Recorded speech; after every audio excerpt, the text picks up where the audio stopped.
Coming up on Mountain News this morning, an EMS group lost their contract with Red River Gorge last week, and now folks are raising concerns about safety. And a bipartisan bill wanting to prevent underage vaping is heading to the governor's desk. Dedicated to Eastern and Southern Kentucky, this is WYMT Mountain News This Morning. Good morning and a happy St. Patrick's Day to you, Mountain family. I'm Amelia Lee here with you on this March 17th, and the time is now 5:30 this morning, which means it is time to check on in with meteorologist Megan Dusmall for a look at that forecast. And Megan, I know we had some weather over the weekend, and we're hoping for a quiet week, or at least I am looking for some sunshine this week. Well, not today, but as we head into tomorrow, we'll start to see that sun in full swing. We do have a chance this afternoon, so there's a little hope for that, right? Now, this morning we are expecting cloudy skies and also a slight chance of a wintry mix for some portions of our region. So let's talk about those temperatures, since this does change whether or not we're seeing a wintry mix or rain this morning. For the most part, we're seeing 30s. Looking towards 32, that freezing mark as you're traveling towards Wise. So that is probably the area you'd expect to see that transition into that wintry precip. Here's a look at the high temperatures this afternoon, though, as we're going to get into the low to mid 50s, which is about what you'd expect this time of year, but a little bit cooler. So we'll see those temperatures warm up as we head through the next couple days, though, so don't get too caught up on these 50s, as 70s are in the forecast tomorrow. Here's a look at satellite and radar, and as you can see, we have those rain chances more towards the north, as we do have those warmer temperatures, and then towards Norton, Wise area, that's where you're seeing a slight bit of blue pop out, where you can see that wintry mix chance this morning. Amelia. Thanks, Megan. Well, people in Powell County have raised concerns about safety in Red River Gorge, and that's after an EMS group announced their contract with the county was terminated on Friday. Jessica Umbro sits down with the county judge executive to ask him why Red Star Wilderness EMS will no longer respond to emergencies in the area. She also has reactions from Red Star.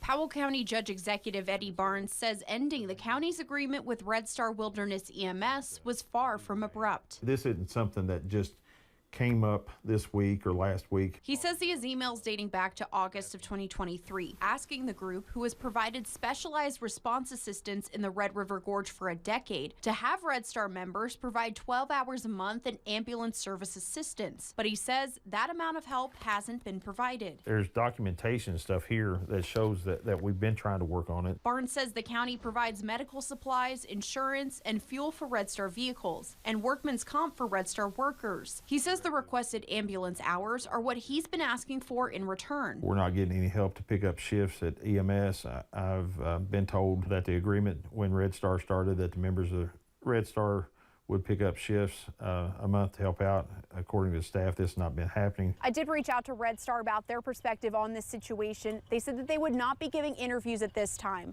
but I was provided with a statement. Coordinator David Pfeiffer said, quote, recently many employees of the county ambulance service have left, and Judge Barnes has expected that our volunteers shift their focus more to filling these scheduling holes. We met with Judge Barnes to discuss our agreement with the county, gain a better understanding of his expectations, and to seek a new agreement to address them. Judge Barnes abruptly ended that meeting and dismissed us from the county. Judge Executive Barnes says the Friday meeting between the two parties did get tense. I'll say it right now. I'm sorry that I got upset. I shouldn't have. But, you know, my thing is whenever you're disrespecting somebody, I'm sorry. He says he's still open to negotiations to discuss what they can work out. In Powell County, Jessica Umbro, WKYT. In a Facebook post over the weekend, Powell County Search and Rescue said they would still respond to calls for service at the Red River Gorge. They just wouldn't be accompanied by their sister agency, Red Star. The team also said Kentucky regulations don't allow rescue squads to provide medical care beyond first aid, and any additional care needed would be provided by county EMS.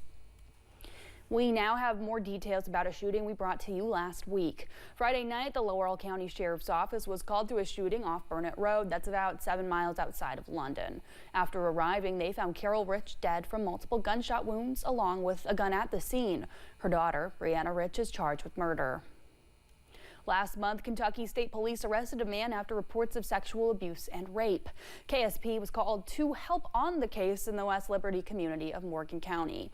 Officials say they spoke with 2 girls after arriving.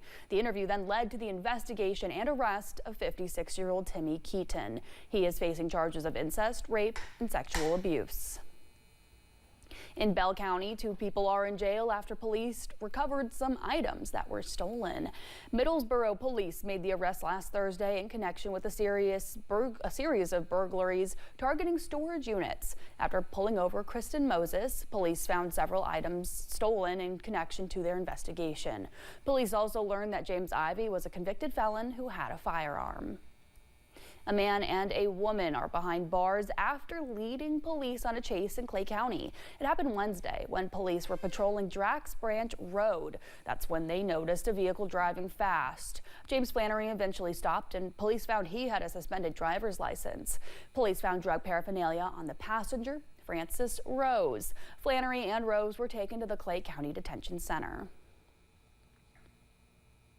A bill that looks to make it harder for retailers to sell vaping products to children in Kentucky now awaits the governor's signature. Senate Bill 100 would give investigators with the Department of Beverage Control the authority to inspect any premise where alternative nicotine, tobacco, and vaping products are sold without obtaining a search warrant.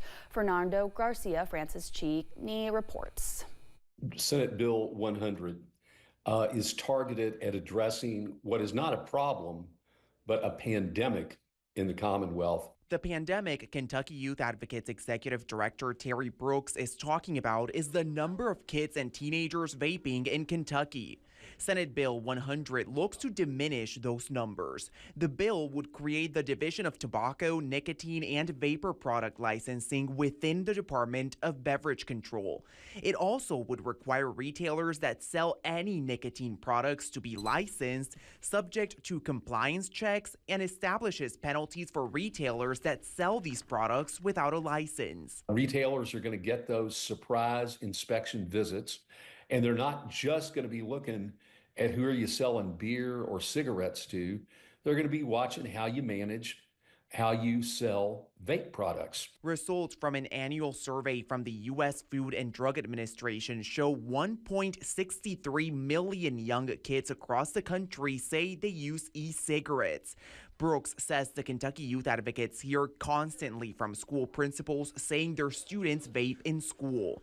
And while he recognizes this bill wouldn't solve the entire issue around vaping, he says it at least gets the ball rolling. It is an important step forward, and we need to seize steps as they come to make a difference for kids.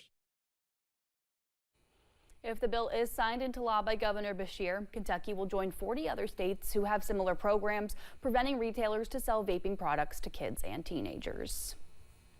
A group of Kentuckians are fighting to save a historic church.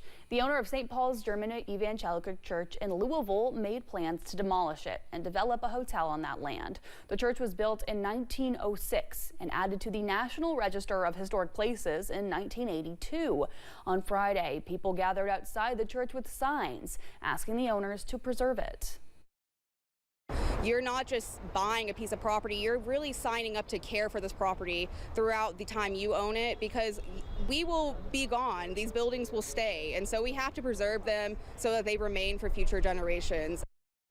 The owners of the property say they are working with Louisville officials on the demolition plan and are reevaluating plans to build a hotel at the site.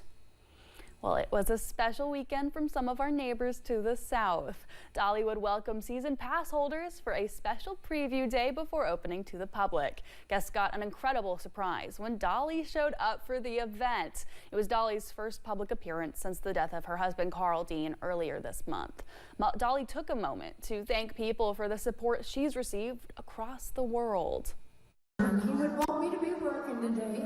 I expect to be working, so anyway, I just wanted you to know that, of course, I will always love him, and I'll miss him, but I want you to know that I will always love you. Dolly says this year is going to be a big one for Dollywood as the theme park celebrates its 40th season. The park will be pulling out all the stops with special events going on throughout the year. Coming up, basketball and brackets are in the air as everyone prepares for this month's March Madness. And a break from the rain starts today, but more rain is on the way. Weather